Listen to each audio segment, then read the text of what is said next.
Human existence is marked by a silence we try to fill at any cost. But the more noise we make, the more the emptiness seems to grow. From the instant we open our eyes, we're inserted into an invisible machine that trains us to believe life will only truly begin when we reach the next goal. We live in a culture that has turned restlessness into merchandise and the search for peace into an obstacle course with no finish line.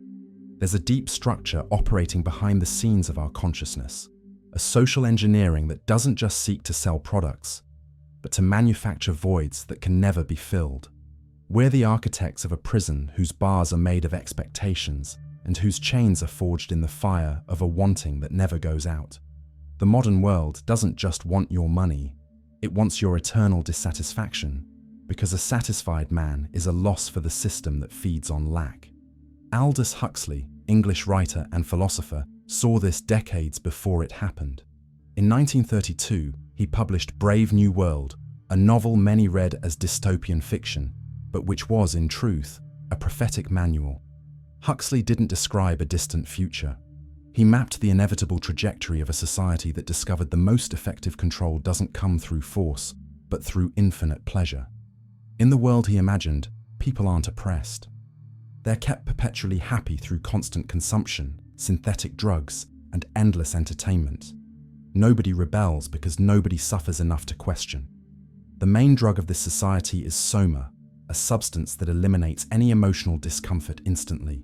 Feel anxiety? Take soma. Feel boredom? Take soma. Feel emptiness? Take soma. And everyone takes it happily, without questioning. And that's exactly what we're living today. You don't need a pill called soma to keep yourself busy. You have streaming, social media, weekly product launches, and an infinite list of manufactured desires. Every day, something new promises to be the answer. And every day, you discover it wasn't. This cycle isn't an accident. It's economic architecture. Modern society has built a system where your permanent restlessness moves entire markets. The more you want, the more you consume. The more you consume, the more restless you become. Alan Watts called this chasing your own shadow. You never reach it because the act of chasing reinforces the belief that something is missing. And while you run, companies make trillions annually from your race. Desire isn't born ready inside you. It's planted, cultivated, watered every day by messages that tell you who you should be, what you should have, how you should live.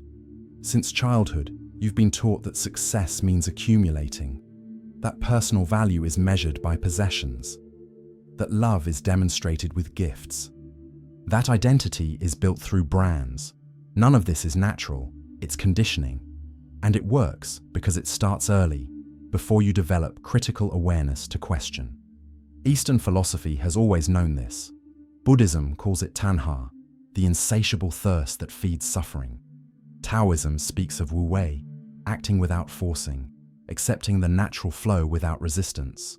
Alan Watts translated these concepts to the West, showing that human suffering doesn't come from lack of things, but from the illusion that external things will complete a self that's already whole. You don't need anything more to be complete. But if you believe that, the entire system collapses. So, it's essential that you keep believing something is missing. And this belief is kept alive through small daily doses of inadequacy. You turn on the TV and see people with better lives. Open your phone and see better bodies. Go to the mall and see clothes that would make you look better. Each exposure reinforces the message. You're not okay as you are. You need to improve. And improving means buying. Always buying. This message is so constant, it becomes invisible. You don't notice anymore that you're being bombarded. You just feel a diffuse restlessness, a discomfort you can't name, like something's missing, but you can't define what. Watts explained that desire arises when you believe the future will be better than the present. That tomorrow, when you have that thing, you'll finally be secure, happy, fulfilled. But that security never arrives, because each achievement reveals another insecurity. Each purchase reveals another need. It's like trying to hold water with closed hands. The more you squeeze, the more it spills. The search for security is exactly what creates insecurity. And while you search, you consume. And while you consume, you pay. And while you pay, someone profits. There's a cruel irony in this. You work to earn money to buy security. But the purchase never brings security. It brings only the temporary relief of having achieved something. And that relief doesn't last long. Soon, another threat appears, another fear, another insecurity. And then you need another purchase, another achievement, another upgrade. Watts saw this as a hamster wheel. You run faster and faster, but never leave the same spot. And the worst part is, you think the problem is not running fast enough. You never question whether you should be running at all. Society reinforces this with constant metrics. How much you earn, where you live, what you drive, where you travel, what clothes you wear. These metrics create an invisible hierarchy where you can always be better positioned. There's always someone above. There's always a next step, and each step costs money, costs time, costs peace. But you climb because you were taught that stopping is failing, that being content is mediocrity, that ambition is virtue. And so, you spend your life climbing a ladder that has no top, chasing a security that doesn't exist, feeding a system that depends on your eternal pursuit. Modern society sells happiness packaged. Every ad is a promise that your life can be different, better, brighter, fuller. Buy this car and you'll be free. Buy these clothes and you'll be desired. Buy this course and you'll be successful. The message is always the same. You're not enough as you are, but you can be. Just pay. This promise never fulfills because it can't fulfill. If it did, you'd stop buying. And stopping buying means breaking the machine. Modern capitalism doesn't sell products. It sells solutions to problems it creates itself. You didn't know your skin had enlarged pores until you saw a cream ad. You didn't know your body had cellulite until the beauty industry named and condemned it. You didn't know your house was outdated until you saw decorating magazines. Each product solves an invented problem, and by solving it, creates another. The pore cream creates the need for moisturizer. The moisturizer creates the need for serum. The serum creates the need for night treatment, and so on infinitely. This logic applies to everything. Cars that get old before they break. Clothes that go out of style before they tear. Cell phones that get slow before they stop working. Relationships that need to be constantly revived with gifts and experiences. Even your own image needs constant upgrades. Gym, diet, aesthetic procedures, therapy. You become an endless project, a work in progress that never progresses enough, because enough doesn't exist in the vocabulary of consumerism. Each product you acquire brings temporary pleasure, the excitement of opening the box, of using it for the first time, of showing others. Neuroscientists call this a dopamine spike. Your brain releases the same neurotransmitter that's activated by food, sex, and drugs. You feel good, rewarded, alive. But this pleasure lasts days, maybe weeks. Then it becomes routine, then it becomes boring, then it becomes obsolete, and then you need the next one. Your brain has already gotten used to that level of stimulation. Now it needs something bigger, something new, something that brings that dopamine spike back. The industry knows this better than you do. Every modern company has psychologists, neuroscientists, and behavioral designers working to understand how your brain functions, how to make it addicted without you noticing. They study how long a product needs to satisfy you before you're ready for the next one. They calculate the exact moment when boredom surpasses attachment, and they launch the next version right there. It's not coincidence, it's science. Profit science based on manipulating your reward system. That's why it creates products with limited lifespans, printers that stop working after a certain number of copies, cell phone batteries that deteriorate quickly, clothes with fragile seams, appliances without replacement parts. But technical obsolescence is only half the strategy. The other half is emotional. That's why it launches new versions before you need them. That's why it makes you feel you're falling behind if you don't keep up. That's why it creates launch events with lines, artificial scarcity, and hype on social media. Planned obsolescence isn't just technical, it's emotional. You discard things that still work because they no longer fill the void. And the next product promises to fill it, until it doesn't either. This cycle feeds itself. The more you buy, the emptier you feel. The emptier you feel, the more you buy. And companies don't sell products. They sell the promise that this time will be different, that this product will complete you. And you believe it. Not because you're naive, but because you need to believe. Because the alternative is accepting that maybe there's nothing to fill. Alan Watts spoke about the law of reversed effort. The more you try to force something, the more it moves away. The more you seek happiness through external things, the more it escapes. Because the very act of seeking intensely reinforces the idea that you don't have it.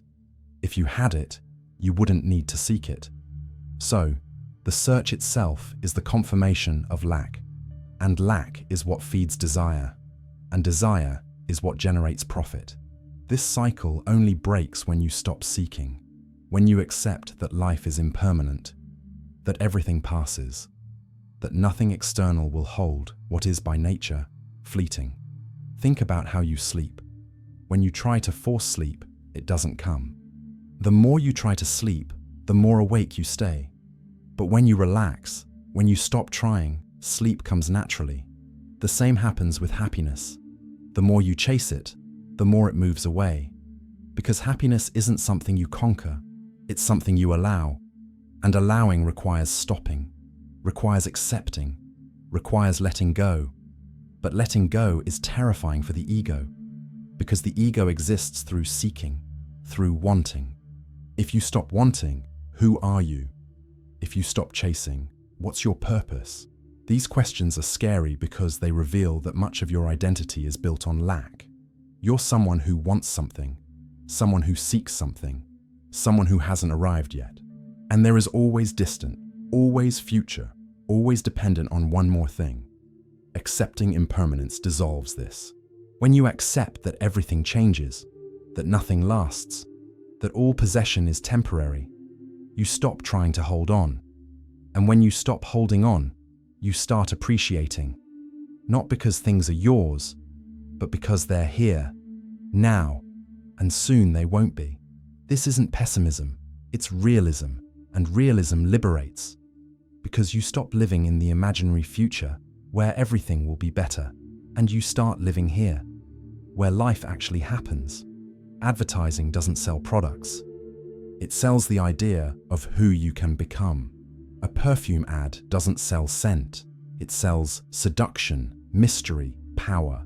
A car ad doesn't sell transportation. It sells freedom, status, adventure. You don't buy the object. You buy the fantasy of a version of yourself that doesn't exist yet. And that version never exists because it's always future, always distant, always dependent on the next purchase. Companies know your real desire isn't for the product, but for completeness. And completeness can't be sold, but the illusion of it sells infinitely. Every advertising campaign is built on an emotional wound: fear of rejection, fear of aging, fear of being insignificant, fear of falling behind. These wounds are universal because they're human. Everyone has them, and advertising doesn't create these wounds. It just finds them, touches them, expands them, and then offers the product as a bandage. You're afraid of aging? Buy this anti-aging cream. You're afraid of rejection? Buy these trendy clothes. You're afraid of being insignificant? Buy this luxury car. The product never heals the wound, it just distracts from it. Temporarily. And this distraction is strategic, because if the wound were healed, you'd stop buying. So the product needs to promise healing, but deliver only momentary relief. It needs to make you feel better for long enough to believe it worked, but not long enough for you to stop needing the next product. It's a delicate balance, and companies have mastered this art. They know exactly how much relief to give to keep you coming back, how much hope to inject to keep you buying, how much frustration to create to keep you dissatisfied. Ads associate material goods with deep emotional needs: love, belonging, identity, value. You buy a brand name outfit, not for the clothes, but for the feeling of belonging to a group. You buy a new phone not for the technology, but for the fear of becoming irrelevant. You buy trips not for the experience, but for the possibility of posting something that validates your existence. All of this transforms basic needs into infinite desires. You don't need 10 pairs of sneakers, but you need to feel you're keeping up, that you're alive, that you matter. And while you seek this outside, entire companies depend on your search. The need for belonging is especially exploited. Human beings are social animals. Being excluded from the group historically meant death. So, your brain developed a powerful alarm against rejection, and advertising uses this without mercy. It creates artificial tribes based on consumption. iPhone users versus Android users. People who travel versus people who stay home. People who take care of themselves versus people who let themselves go. And each tribe has its brands, its products, its symbols. If you want to belong, you need to consume. If you stop consuming, you risk exclusion. This fear is so strong you spend money you don't have. Go into debt. Work jobs you hate. Sacrifice time with those you love, all to maintain the illusion of belonging. But real belonging doesn't come from products. It comes from genuine connection, from vulnerability, from being seen as you are, not as you buy. However, vulnerability can't be sold. Genuine connection doesn't generate commission. So, advertising offers the substitute, the packaged and sellable version of something that should be free and authentic. Social media amplifies this to a level never seen before. You open Instagram and see perfect lives, perfect bodies, perfect houses, perfect trips, and you compare. Always compare. Your real life, with its imperfections and routines, seems small, insufficient. And then you want more. Want the outfit that person wore. Want the trip that influencer took. Want the life that account shows. But what you don't see is that life is also a construction, an edit, a performance to generate more desire in you. Because the more you desire, the more you click. The more you click, the more you consume. And the more you consume, the more the platform profits. Studies show that the more time you spend on social media, the unhappier you become. It's not coincidence, it's causality. Because you're constantly exposed to edited versions of other people's realities. Nobody posts the argument with their partner. Nobody posts the bill they couldn't pay. Nobody posts the insecurity, the fear, the loneliness.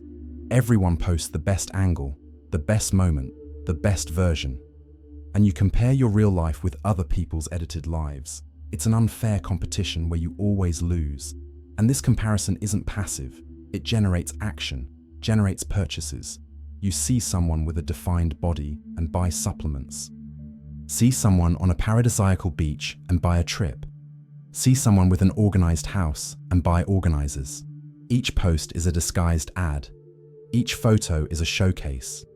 And you, without realizing it, are buying not just products, but the illusion that your life can be like that one, that you can be like that person, if you just buy the same things.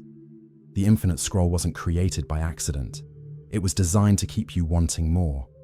More content, more validation, more comparison.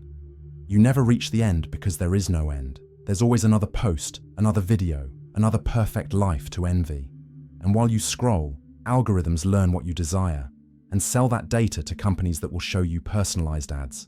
Ads that know exactly where your insecurity lies, that know what you want before you even know. Your attention is the product, your desire is the currency, and you pay with time, money, and mental peace. These algorithms are frighteningly accurate. They know when you're vulnerable, when you're bored, when you're alone, and they adjust the content to maximize your engagement precisely in those moments. If you went through a breakup, you'll see happy couples to generate desire to win someone back. If you're dissatisfied with work, you'll see successful entrepreneurs to generate desire to change. If you're insecure about your body, you'll see physical transformations to generate desire to improve. Each feed is personalized to touch your specific wounds and then offer products as solution. The term used internally at tech companies is attention economy. Your attention is limited. There are only 24 hours in a day. So, companies compete for every second of yours, and they do this by making their apps addictive. Constant notifications, vibrant colors, new message sound, everything designed to trigger your reward system, to make you check just one more time, just one more minute, just one more scroll. And while your attention is captured, you're being exposed to desires. Hundreds of them, thousands of them, all carefully planted to bloom into future purchases. What's said, the ego is the illusion of a separate self that needs something external to complete itself. The ego defines itself by lack. I'm someone who doesn't have this. I'm someone who needs that. I'm someone who will be happy when I achieve that other thing. This identification with thoughts and forms creates suffering because the future never arrives. And when it arrives, it's no longer future, it's present. And in the present, you discover you're still wanting, still feeling lack, because the ego can't exist without lack. If you felt complete, the ego would disappear, and with it, the engine of consumption would disappear. The ego needs problems to solve, needs goals to pursue, needs lacks to fill, because it's through this search that it stays alive. If there's nothing to seek, the ego loses purpose, loses definition, loses existence. That's why it creates problems even when there are no real problems. It transforms small discomforts into crises. It transforms normal differences into inadequacies. It transforms common life into something that needs to be fixed, improved, optimized. And each fix requires consumption. Each improvement requires purchase. Each optimization requires spending. The personal development industry is built on this. Books, courses, lectures, retreats, everything promising to transform you into a better version of yourself. But this better version is always future, always dependent on one more course, one more book, one more technique. You never arrive, because you can't arrive. If you arrived, the industry would lose a customer. So each achievement reveals a new inadequacy. Each level reached shows a next level. Each certificate obtained suggests another certificate needed. It's infinite growth based on perpetual insufficiency. Dissolving this identification is simple, but it's not easy. It means observing your desires without identifying with them, seeing that you're not the desire, you're the one observing the desire. And when you observe, without judging, without repressing, the desire loses strength. It still appears, but it doesn't control you. You don't need to fulfill it to feel whole. And when that happens, the system loses power over you, because you're no longer in the game. You're no longer feeding the cycle. And without players, there's no game. Without compulsive consumers, there's no infinite profit. The fashion industry is a clear example of this. Clothes don't last less because quality got worse. They last less because it's more profitable for them to last less. Fast fashion creates trends every season. What was in fashion 3 months ago is now old, outdated. Embarrassing. You look at your full closet and feel you have nothing to wear, because nothing there is new. Nothing there makes you feel part of the moment. The color is wrong. The cut is dated. The pattern isn't used anymore, so you discard functional pieces and buy others. And 3 months later, repeat. This isn't about fabric quality. It's about identity through labels, about belonging through logos, about the fear of being read as someone who fell behind. And while you try to stay current through your wardrobe, brands make billions renewing your closet before your clothes wear out. Emotional obsolescence is more powerful than technical. Your phone from 2 years ago still works perfectly, makes calls, takes photos, runs apps, but it seems old because there's a new model with a 108 megapixel camera you'll never fully use, with a processor 15% faster you won't notice, with a 120 Hz screen your eye can barely distinguish. And suddenly, yours seems inadequate. You feel embarrassed to put it on the table in meetings, not because it failed, but because it reveals you're not on the most recent version. Companies like Apple and Samsung depend on this. Annual launch cycles create a predictable calendar of desires. You didn't wake up wanting the new iPhone. But after months of ads showing elegant people holding it, after seeing colleagues unboxing it, after algorithms showing you reviews, you feel you need it. Not the device, the update of your own relevance. Watts said true advancement isn't in having more things, but in needing less, in appreciating what's already here. Your current phone makes calls, takes photos, connects you to the world. It's enough. But enough doesn't sell. Enough doesn't generate lines at the store door. Enough doesn't move the economy. So, the message is always the same. What you have isn't enough. You need more, always more. And as long as you believe that, you'll keep paying, and they'll keep profiting. Modern entertainment functions like Huxley's soma, a social drug that keeps you busy, distracted, unable to feel the void. Netflix, YouTube, TikTok, online games.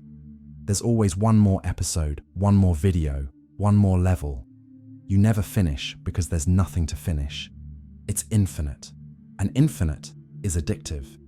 Because while you're consuming content, you're not feeling. You're not questioning. You're not facing the discomfort of being with yourself. And the platforms know this. That's why they keep you watching. That's why they recommend the next video before you can leave. That's why they send you notifications when you try to pull away. Binge watching isn't your habit. It's their design. Streaming platforms study exactly when you're about to stop. And they launch the next episode immediately, without complete credits, without pause to breathe, without time for you to decide if you want to continue. The decision is made for you, through inertia. It's easier to continue than to stop. And while you continue, you consume.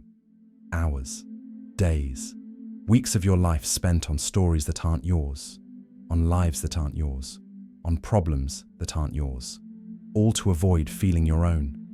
This entertainment doesn't solve anything. It pacifies. It keeps you absorbed in other people's narratives while your real life waits without a script. It keeps you clicking on thumbnails while important decisions are postponed. It keeps you sliding through feeds while real conversations don't happen.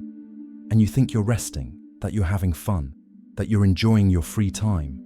But when the screen turns off and silence returns, you realize the 3 hours that passed left nothing. No real memory, no tangible experience. Just the vague sensation of having consumed something, like eating fast food. It fills temporarily, but doesn't nourish. And then you reach for the remote again. Because being with yourself, without the screen's light, without voices filling the silence, is too uncomfortable to sustain. This entertainment doesn't solve anything. It pacifies. Huxley knew that future dictatorships wouldn't use pain to control. They'd use pleasure. So much pleasure that nobody would have time or will to question. And that's exactly what happens. You work all day, come home exhausted, and consume. Series, movie, social media, game, sleep, repeat. There's never space to stop and ask, am I happy? Does this make sense? Did I choose this life, or was it sold to me? These questions are dangerous, because if you ask them, you might discover you don't need half of what you consume. And that's unacceptable to those who profit from you. Society promises that happiness is in the future. When you earn more money, when you buy that house, when you get that job, when you have that body, when you find that person, always when, never now, and you spend your life running after these whens, working more to earn more, to buy more, to finally be happy. But happiness never arrives. Because when you reach one goal, another appears, and another, and another. The finish line moves, and you keep running. And while you run, you feed entire economies that depend on this infinite growth, that depend on you never stopping. Watts taught that living fully in the now dissolves desire, because in the present moment, you're not in lack. Lack is always about past or future. I should have done that. I'll be happy when I achieve that other thing. But now, in this exact instant, you're alive. You're breathing. you're here. And if you're really here, without judgment, without comparison, without projection, you discover nothing is missing. That life is complete as it is. That you're complete as you are. And when you feel that, desire loses meaning. You can still want things, but you don't need them to be whole. The problem is that this fullness doesn't generate profit. If you're satisfied with what you have, stop chasing the next upgrade. Stop comparing your life with others. Stop believing more money will save you. The entire economic system trembles because it wasn't made for satisfied people. It was made for dissatisfied people. For people who always want more, who always feel in lack, who always believe the answer is outside them. And as long as you believe that, you'll keep feeding the machine. Constant wanting takes a psychological toll. Anxiety, depression, burnout. You never rest because there's always more to achieve, more to buy, more to prove. And when you can't keep up, you feel like a failure, inadequate, less than others. This generates suffering, and suffering generates a parallel market. Therapies, medications, wellness products, meditation sold as a product, mindfulness as a productivity tool, yoga as exercise to lose weight. All of this treats symptoms, not causes, because treating the cause would mean questioning the entire system, and questioning the system isn't profitable. Burnout syndrome is at record levels, not because people got weaker, but because the pressure became unsustainable. You need to work more to earn more, to buy more, to be more. And when your body collapses, when your mind breaks, the offered solution isn't to stop. It's to medicate yourself. It's to do therapy, to endure more. It's to practice self-care, to return to producing. The system doesn't want you to heal. It wants you to stay functional enough to continue in the game. And the wellness market profits billions from this. Meditation apps that cost monthly subscriptions. Silence retreats that cost thousands. Therapists who see you by video call and charge per session. None of this is bad in itself. But when wellness becomes a product, when care becomes merchandise, when peace becomes something you buy, the cycle perpetuates. You keep thinking the answer is outside, that you need something external to feel whole. And while you think that, you'll keep buying, and they'll keep selling. Accepting life's natural insecurity is revolutionary, because it means stopping fighting against what is. You don't need absolute security. You'll never have it. Nobody does. Everything is impermanent. Everything passes, including you. And when you accept this, instead of fighting it, a genuine peace arises. Not because you conquered something, but because you stopped pursuing. And in that stopping, you discover life was already happening, that you were already whole, that nothing was ever missing, except the perception that everything was already here. Huxley warned that future dictatorships would control via infinite pleasure, not pain. He saw a world where people would be conditioned to love their servitude, where desiring would be natural, where consuming would be freedom. And we're living this. Economies would collapse without continuous consumption. Personal debts explode to sustain lifestyles nobody can afford, but everyone feels they need to have. People work jobs they hate to buy things they don't need to impress people who don't care. And they call this freedom, success, adult life. Huxley's vision was prophetic. He saw that control wouldn't come from outside, but from within. That people would be their own jailers. That desire would be the chain. And that nobody would question because everyone would be too busy consuming, too busy pursuing, too busy desiring. And that's exactly what happens. You're not forced to buy. You want to buy. Because you were conditioned to associate purchase with value, with identity, with happiness. And as long as you want to, the system wins. But there's a way out, and it begins with observation, observing your desires without judgment, seeing where they come from, questioning whether they're really yours or if they were planted. When you want something, ask, do I really need this, or am I trying to fill a void? Am I seeking the thing, or am I seeking the feeling I think the thing will give me? And what if I could already have that feeling without the thing? These questions are uncomfortable because they reveal most of your desires aren't yours. They were sold to you. Practices of presence in the moment weaken desire's power because desire lives in the future and presence lives now. When you're truly present, without distraction, without judgment, without projection, you realize that in this moment now, you're not in lack. There may be challenges, there may be discomfort, but there's no existential lack. You're here, alive, complete. And that's enough.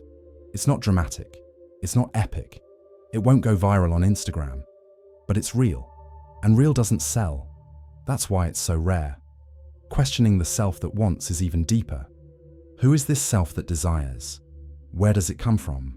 When you observe closely, you don't find a fixed self. You find thoughts, sensations, memories, but no solid self that needs something to exist. And when you see this, desire loses its foundation, because there's nobody to desire.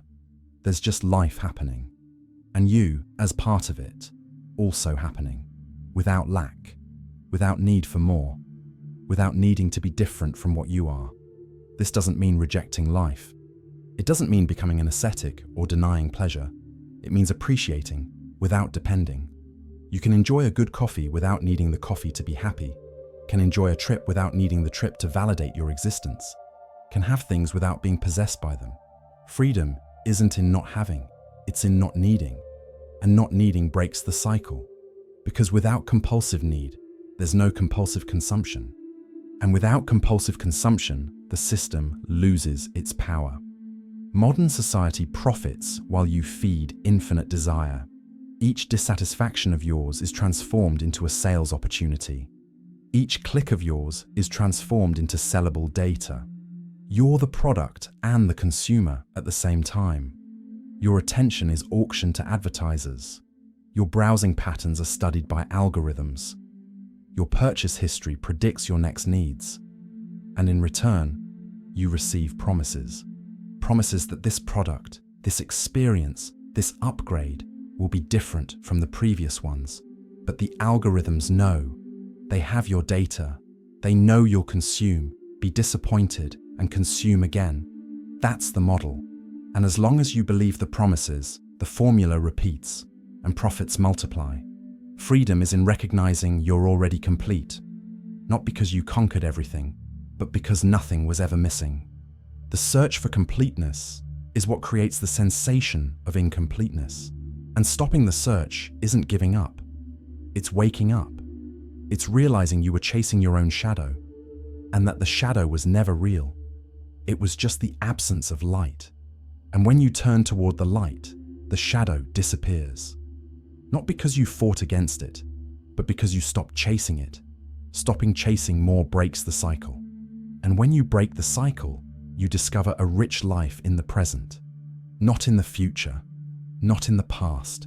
Here, now, without comparison, without judgment, without need for external validation. You can still have goals, still create, still work, but not as escape, not as compensation, as natural expression of what you are. And that changes everything. Because you're no longer in the game, you're living. And truly living doesn't generate profit for anyone, except for you. Huxley gave us the map. Watts gave us the tools. Now it's up to you to decide. Will you continue on autopilot consumption, renewing your wardrobe every season, updating gadgets annually, scrolling through feeds infinitely? Or will you pause, breathe, and investigate? What really matters? Where is your life going while you chase the next novelty? The answer isn't in accumulating more. It's in discerning enough, less impulse, less comparison, less automatism, and more clarity about what you want to build with the limited time you have. About how you want to remember these years, not by the products you owned, but by the life you lived. What if true wealth wasn't having more, but wanting less? What if freedom wasn't conquering everything, but releasing the need to conquer? What if you were already enough, exactly as you are, without needing to add anything? These questions are scary, because if you answer them honestly, you'll have to change. You'll have to leave autopilot. you'll have to stop consuming compulsively. And that's dangerous for a system that depends on your compulsion. But it's liberating for you. So, I invite you to question. Don't believe what I say. Don't believe what Huxley said. Don't believe what Watts said. Observe your own life, your own desires, your own purchases. And ask, is this really mine?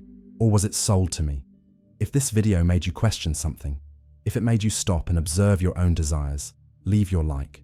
That helps more people see this message. Thanks for watching.